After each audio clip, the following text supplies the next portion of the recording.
Welcome back to Sir Aldred of Gallowmere, Part 5, Finale. The world had wholly lost its shape around him in the most violent way possible. The village, the town square, it was almost unrecognizable. Even the people were as strangers to him now. They merged and warped between one another, each face one way or the other. Not that it mattered. Not that anything mattered. Sir Aldred had all himself laid bare, and there was now nothing left to give, nothing left to keep. Sir Aldred gazed down at his sister, battered and tired from her ordeal. He leaned forward to embrace her, but stopped when a rumble of whispers exploded it into his ear. He snapped his head up and twisted his neck both ways. Then Aldred made a cursory glance over the gathering crowd. He couldn't place the sound. A trick of the mind, perhaps, Aldred thought dismissively. But the noise came again, more layered, sharper. Aldred's eyes flitted around wildly. Soon enough, he couldn't make out the faces of the villagers around him. If it were even possible, their features had become even more dubious before his very eyes, melding into the foreground like thumb smudges through fine ash. His eyes locked onto a billowing shape of pale mist, barely visible, varying in transparency. Harold, but how? The ghost began to approach him, puffing through the bodies of the crowd. Now Aldred heard his voice loud and clear. "Awaken, Sir Aldred, I beg you. Thou hast neither kith nor kin here. Thou is the last of your line, you have no siblings." Aldred shook his head, looking frantically at the woman in his arms, and then back up at Harold's spectre. "No, no, this can't be. You're tricking me. You're the Wraith. This is my sister." "It is not," Harold bellowed back, the scenery around him flattening and rumbling. Aldred felt the figure in his arms slump, and then when he looked down upon her once more, she was a mess of rotting flesh clinging to splintered bones. Aldred threw the corpse away from him, and stood up spinning around and screaming frantically. "No, damn you, sullen thing, I have no sister." Aldred reached out his hand to Harold with a twisted, sorrowful knot in his features. Harold spoke again. "We're still in the Cave of Runes. Awaken to the truth, Sir Aldred of Gallowmere." Aldred threw his head forwards, and his whole body shuddered as he gasped in buckets full of air. Harold was there leaning over him, gripping him by the shoulder. God's blood! We are still here! Aldred felt the cool, smooth bite of steel in his hand and leapt back when he realized that the death dagger was now in his grasp. "When? How?" Harold's brow knitted worriedly. "I think it was always yours, Sir Aldred. It was always going to be with you." "I do not," Aldred sucked in a gasp, "I do not accept this." Harold helped Aldred climb to his feet, and the two without words begun to turn and go back the way they came. A giggle crept out from the shadows.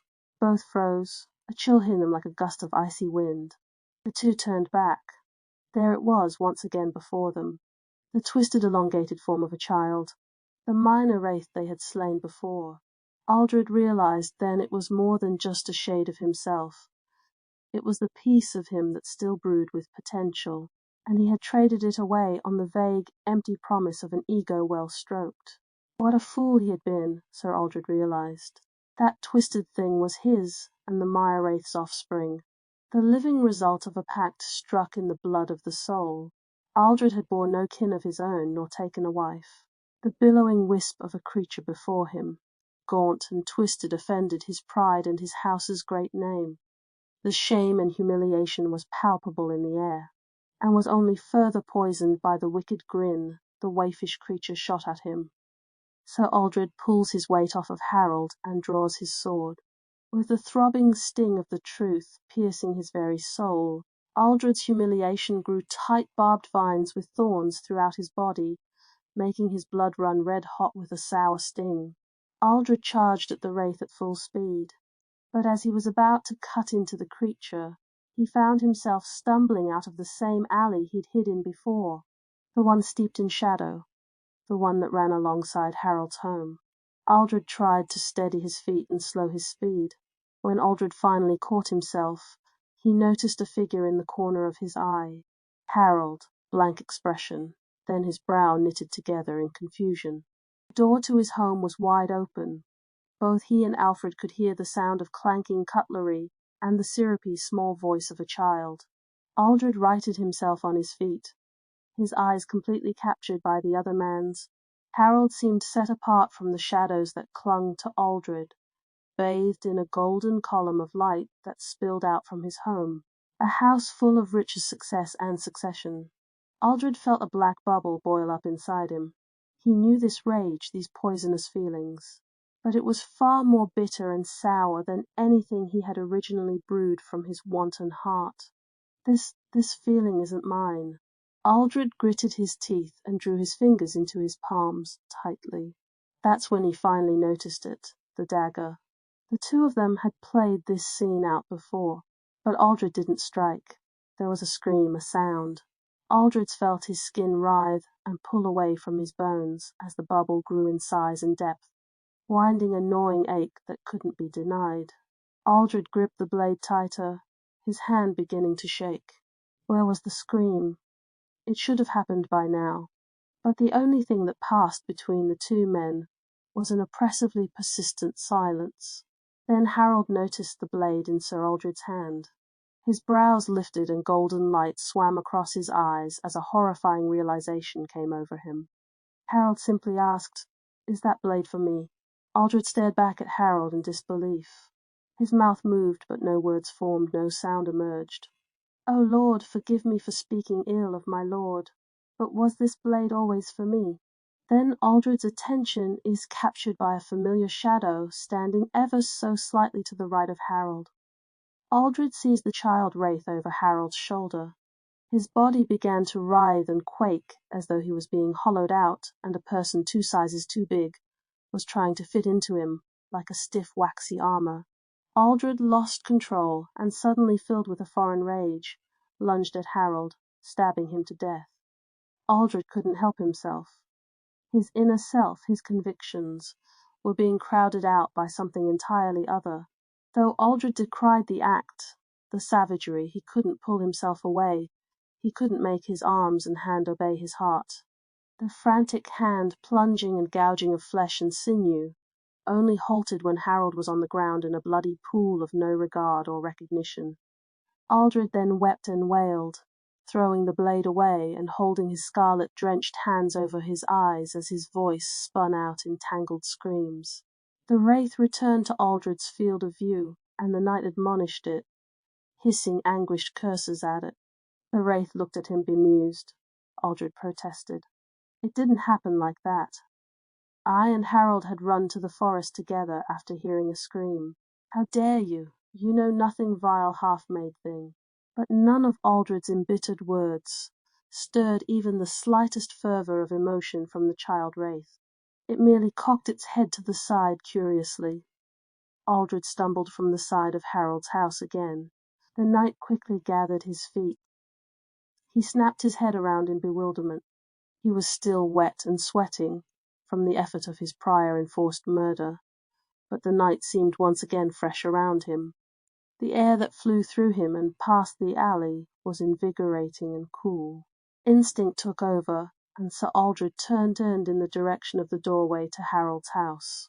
Harold walked out once again, bathed in flickering gold light, the cooing sounds of his loved ones chasing after him. Not a single shadow cast its rot upon him, but they did cling to Aldred. Aldred felt the icy weight of the dagger in his hand once more. Aldred's stomach did a flip as a spark of anxiety flew through him. His fingers tightened around the hilt. Harold didn't appear to be aware of Aldred this time.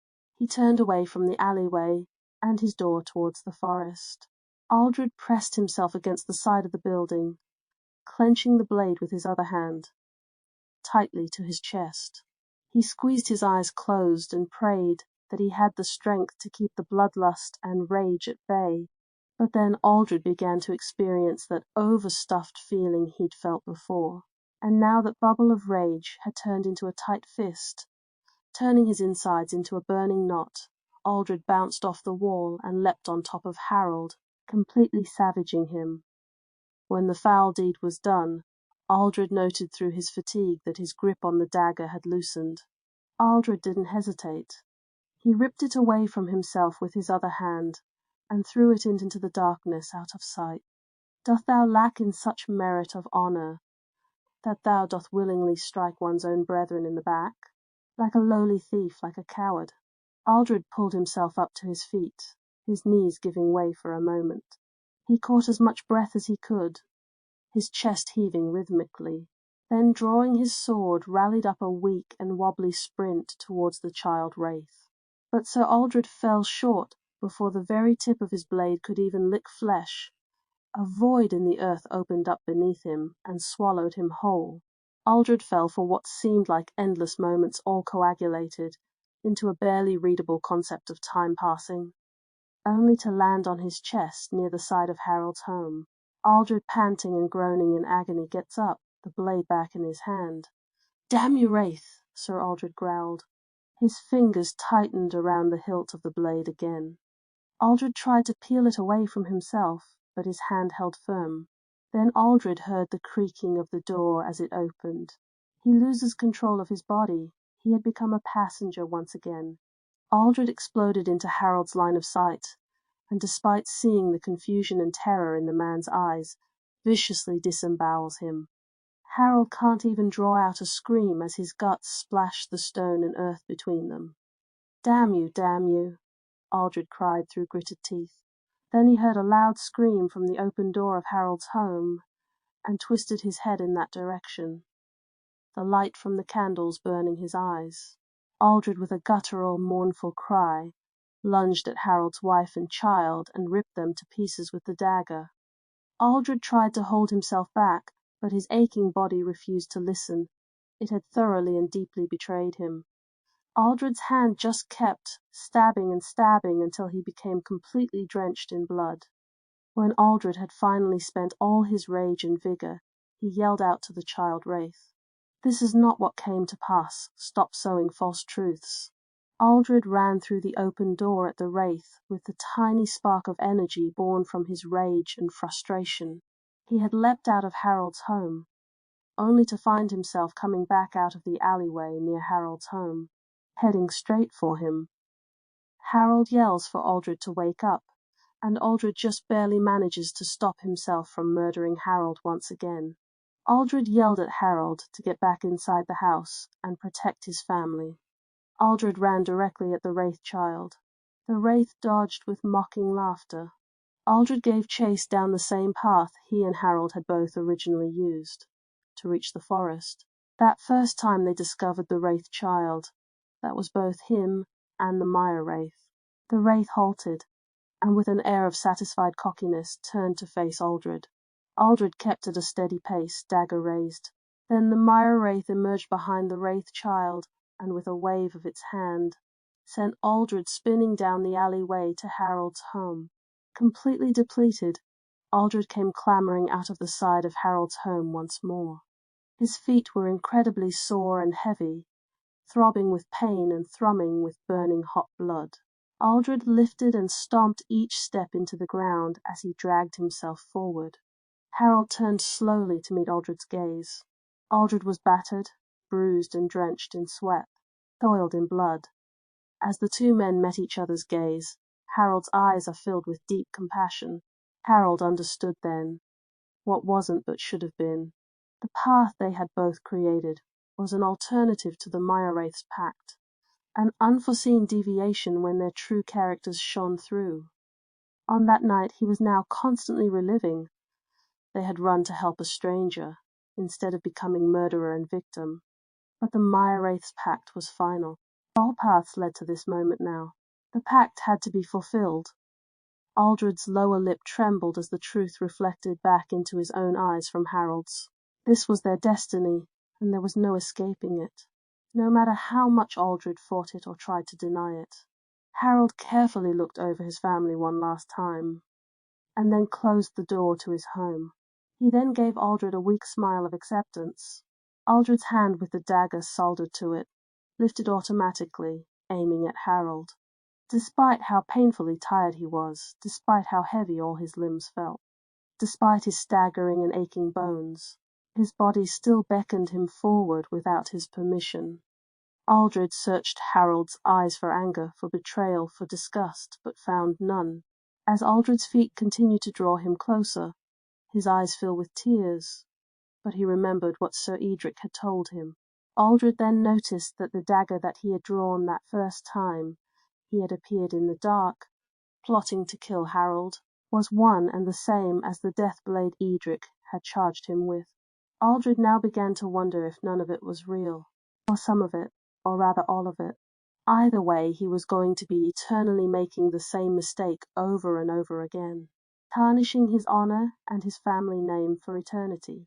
Aldred was now towering over Harold, his whole body quaking as he drew the blade back, readying the absolute remainder of his strength for the last of what had been many first fatal blows.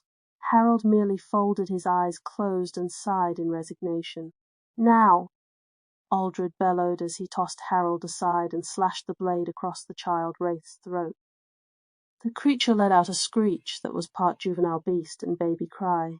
Aldred felt his gut flip and a shudder overtake him as the child Wraith withered into nothing.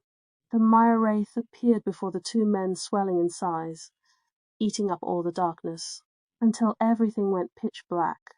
Aldred found himself again, stepping out of the shadows beside Harold's house. The two meet each other's gaze, a look of resignation between two tired old friends. So Aldred's body dragged him forward, and they ended up in a similar position. Aldred quivered as he towered over Harold, trying with only the imagining of strength he had left, not to complete the dreaded act. Harold did not resist. Aldred grunted as he struggled with his other hand to hold the blade back. That's when something changed within Aldred's gaze. Harold could see the difference. His once cloudy dark pupils began to dissipate. Harold noticed Aldred no longer saw him. He was looking through him. Elsewhere, Aldred changed the position of his hold on the dagger, and then guided the death blade as it rammed down into flesh, a force like a giant hammer hitting through its target. Aldred fell to his knees, blood gushing out of the wound. Harold cried out in anguish, drawing a crowd.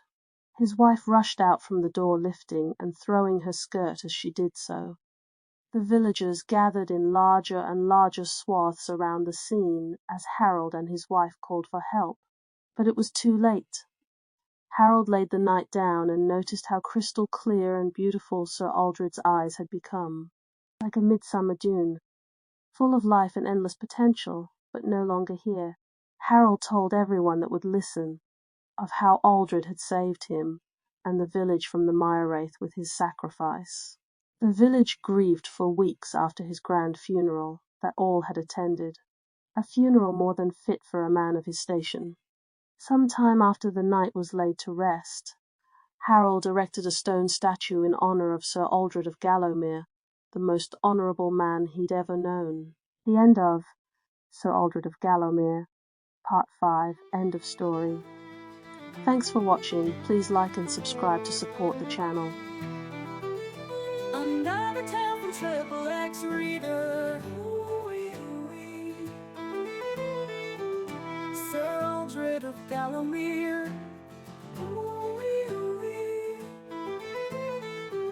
What tales we shall again inquire. We follow tune to man's desire.